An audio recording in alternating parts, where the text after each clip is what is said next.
Hey guys, welcome back again. I hope you're doing well. I hope you're feeling great. And thank you for joining me on today's episode. And we're going to talk a little more inward today and not so much about a tip or a trick. And this is something that I believe doesn't quite get discussed as often as it should. So, and something that I've learned personally in my journey so far, and I wanted to share it with you, hoping it benefits you as much as it has benefited me. We are in a digital age now, and it's common for us to find our friends, or even strangers for that matter, sharing links with you and asking you to check out their work. And if you liked it, then give a thumbs up or share it with your friends and leave a review or a comment below. And I do that for my YouTube videos. Pretty much towards the end of almost every video, I ask you guys to subscribe to my channel, to ding the bell, to leave your thoughts in the comment section below so that I can know what you think about these videos and if it's helped you or not helped you. And I simply think it's kind of more like a word of mouth marketing. And I think it's the most effective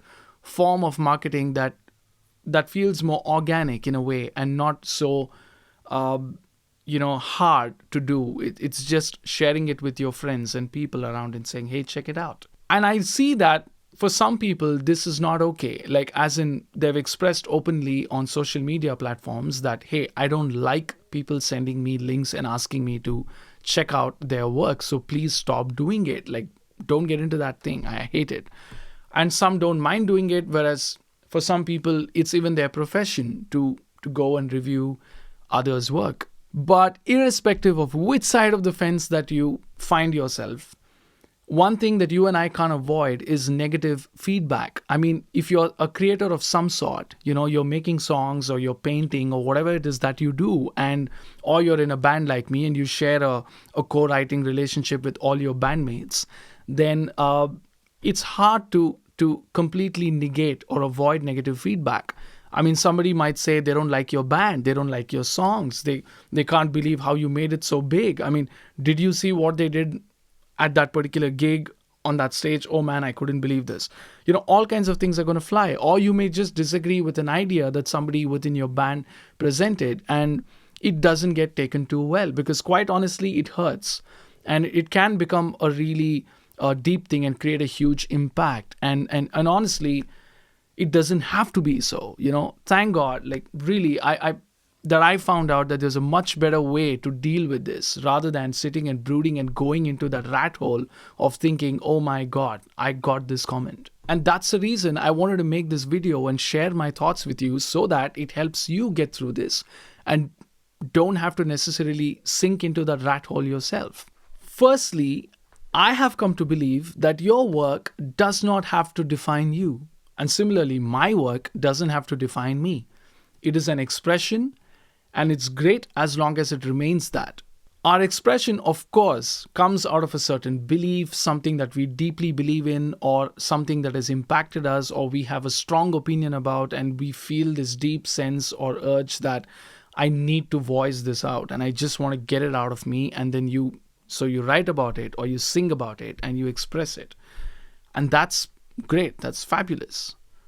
But when this starts becoming more personal, in a sense, to say that it starts forming your identity, meaning, in other words, especially your success stories, when people start liking what you do and people are talking about it, and that success story becomes an identity for you to say that, whoa, check that out. This is me. This is who I am. I'm known for doing this and I'm known for doing that. I'm known for playing in this popular Indian folk fusion band, or I'm known for running this studio, and I'm known for having started a YouTube channel during this lockdown, or I'm known for having been teaching music for so long, and whatever it is. All these things that I do, again, is a part of me. It's just a part of me. It's a work that I do. It's not the entire me.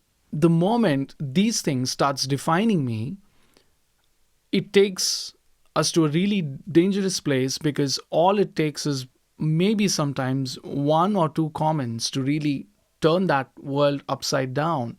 And then you found yourself climbing up the mountain, and then you come crashing down in no time. And actually, you come crashing down way faster then you go climbing up. So when I learned that my work does not have to define me, I mean, it was the most liberating thing, because it's my idea, I express it, I maybe sing about it, I record it, I release it, and then I move on from that place.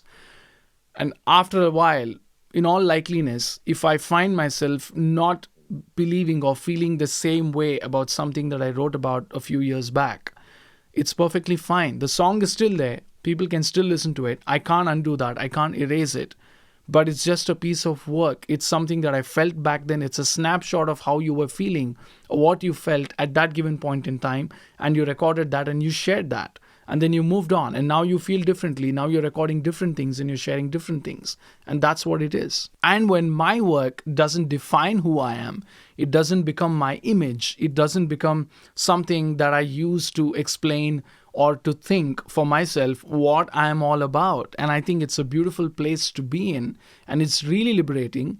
And even if there is a negative comment, it's not going to bother me, because they're commenting on my work and they're not commenting on me. They're commenting on my work. It is quite beautiful how a song that you wrote can become such a fascination for somebody that they go on listening to the track on a loop for weeks together, and at the same time somebody else listens to it and passes it saying, nah, not for me. And if we are able to take this as a feedback about our work and not exactly about us, like about you and about me, it saves us from a lot of hurt, saves us from really getting into these dark places that we don't need to get into.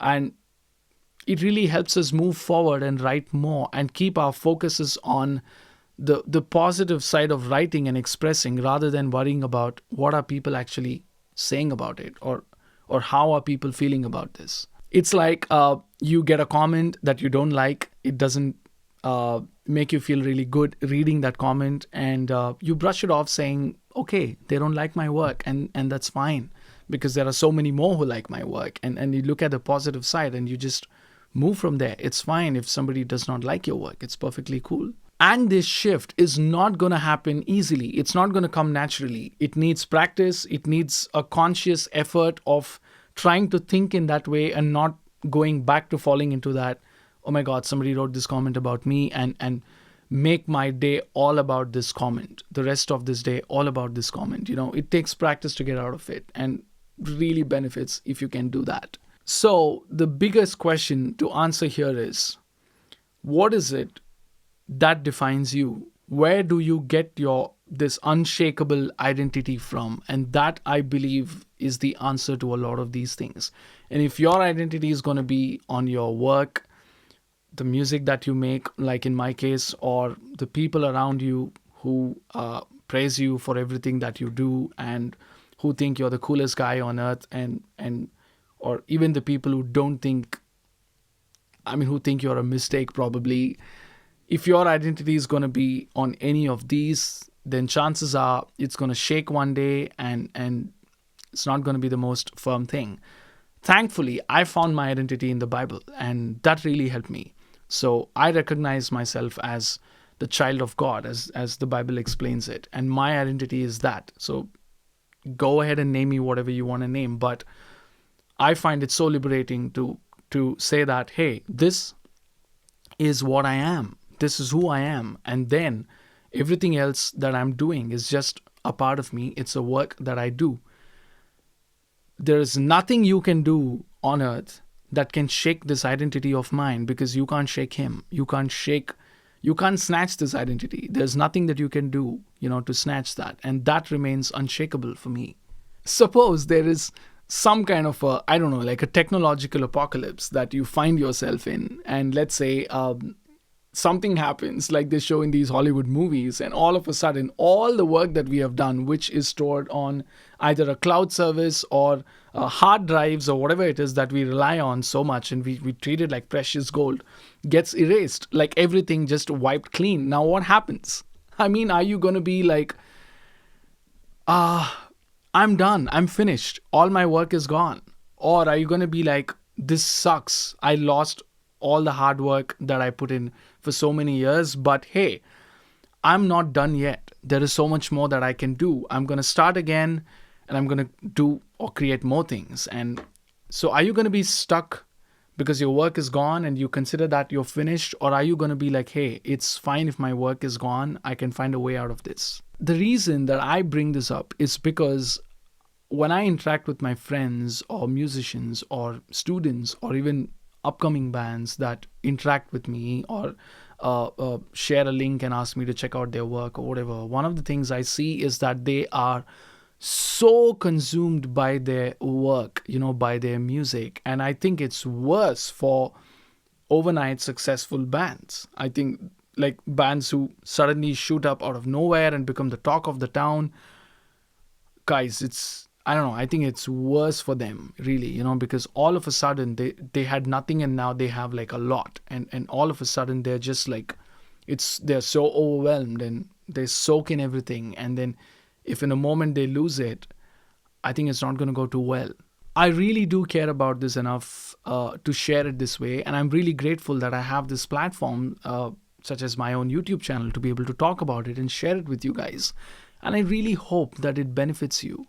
So there are two sides of the coin: artists, your work doesn't define you, and consumers. If you don't like somebody's work, you don't have to make it your life's mission to comment on that and make your comments so personal and unnecessary that it starts to really affect people in a negative way. And I think that's not healthy either. So we have to kind of learn to be better in that sense, and also understand how to receive comments, and at the same time how to give our review and comments on others' work. And it's going to be a work in progress for all of us. I mean, as long as we're learning and getting better at this, I think it's great. Having said that, the third category that I mentioned in the beginning of the video is, for some people, it's their job to review work. Guys, I honestly don't envy your job. I really don't know how you do this. Literally sitting and reviewing and commenting on every single thing that pretty much passes your work desk. And I have no clue how you guys do it, really. I don't envy that job at all. So that's my thoughts, and I hope it helps you. Please leave your comments below, leave your thoughts below, and let me know what you think about this and how has all of these things affected you or impacted you in whatever ways. And if you think it's a bit too much to share on YouTube as a comment, then feel free to DM me, and I'll leave my contact information below in the description. See you soon in another video episode. Thank you so much for staying with me till now, and looking forward to all the more cool things that is set to happen through this channel down the line. But till then, don't forget to create, play, and record. And if you need help with it, the Red Music box is here to do that for you. So if you need to make bookings or whatever, you'll find my contact information. See you soon in another video. Bye.